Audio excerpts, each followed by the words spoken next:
لا إله إلا الله لا إله إلا الله Muhammed Resulullah. Söysek de söymesek de kaburga girme gerek, yok da ölmesmende onu tebirme alik. Accal oğu yetecek ya gırda ya da uyde, Allah bizi saklasın ölmekten hantav kuyde. Hantav ölümü bulur ölgenledin yorulmay, Allah'ın buyrukların boynuna alıp gülmey. Kardeşim kızardaşım aldanma bu dünyaya, neçe yıl yaşasan da ahir oy kabursağa.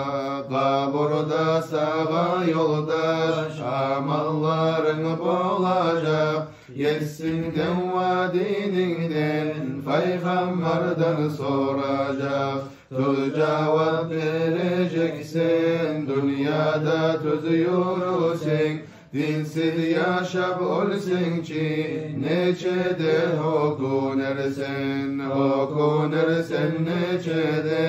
Namaz kılmağanıma harcın yetişip durup hacca varmağanıma.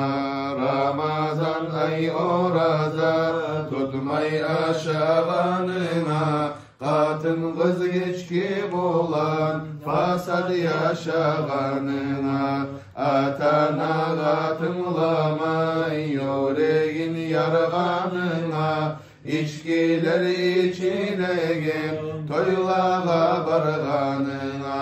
Yalan aytıp aldatıp haram kazanmanına, ardından soğuk söylep başkanı kanganına. Yüreğin ollu tutup mendep yoru geline, uçkundan koptir tutup günahga girgenine.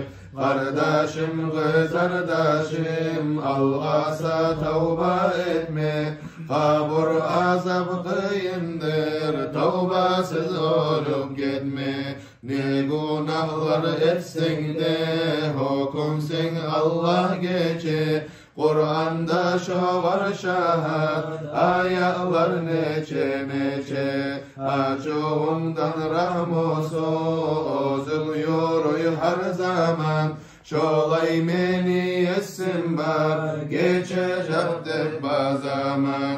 Sağa maktavlar bulsun sensin bizim yesimiz, o legende taydırma senden bizim esimiz. La ilahe illallah la ilahe illallah la ilahe illallah Muhammed Resulullah. La ilahe illallah.